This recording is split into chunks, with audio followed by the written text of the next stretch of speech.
Hello everyone, welcome back to my channel Mukti's cooking world. আজকে আমি আপনাদেরকে তৈরি করে দেখাবো বার্গার সস। যে কোনো ধরনের বার্গারই কিন্তু অসম্পূর্ণ থেকে যায় এই বার্গার সসটা ছাড়া। বার্গার টেস্টি করতে চাইলে বার্গার সস কিন্তু লাগবেই। আর কিভাবে ঘরে বসে খুব সহজে রেস্টুরেন্ট স্টাইলের বার্গার সস তৈরি করতে হয় সেই রেসিপিটাই আজকে আমি আপনাদের সাথে শেয়ার করব। আশা করছি আপনাদের ভালো লাগবে। তো চলুন দেখে নেওয়া যাক কিভাবে খুব সহজে হাতের কাছে থাকা কয়েকটা উপকরণ দিয়ে আমরা রেস্টুরেন্ট স্বাদে বার্গার সস তৈরি করে নিতে পারি। তো এর জন্য এখানে আমি নিয়ে নিয়েছি একটা নর্মাল তাপমাত্রায় থাকা ডিমটা যদি ফ্রিজে থাকে সেক্ষেত্রে আধা ঘন্টা আগে ফ্রিজ থেকে বের করে নেবেন। এখন ডিমটাকে আমি একটা মিক্সার জারের মধ্যে নিয়ে নিলাম।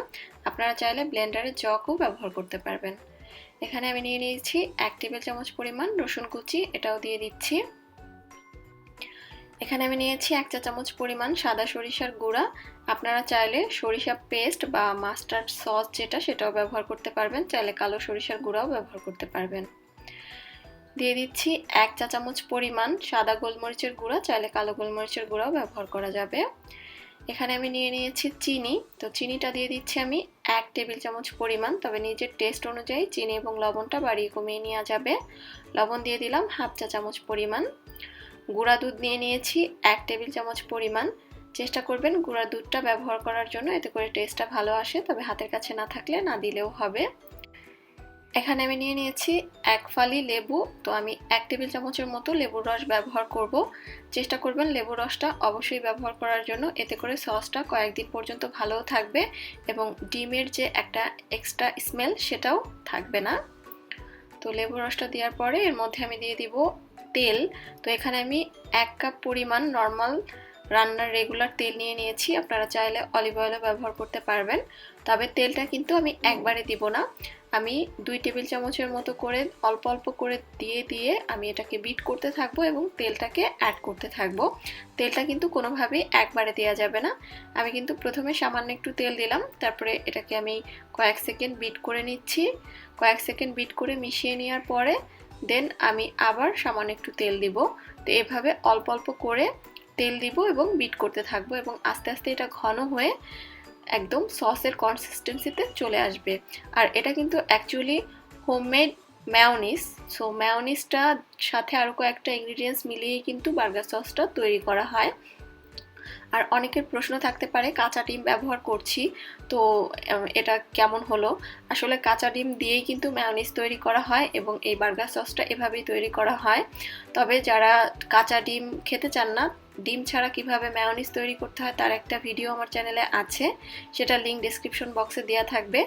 সেই রেসিপিতে আপনারা মেয়োনিজ তৈরি করে দেন বাকি ইনগ্রিডিয়েন্টসগুলো অ্যাড করে নিলেই হবে। তো আমি কিন্তু অল্প অল্প করে তেলটা অ্যাড করে বিট করে নিয়েছি, আর এটা দেখেন অলমোস্ট হয়ে এসেছে, মানে এটা যথেষ্ট ঘন হয়ে গিয়েছে।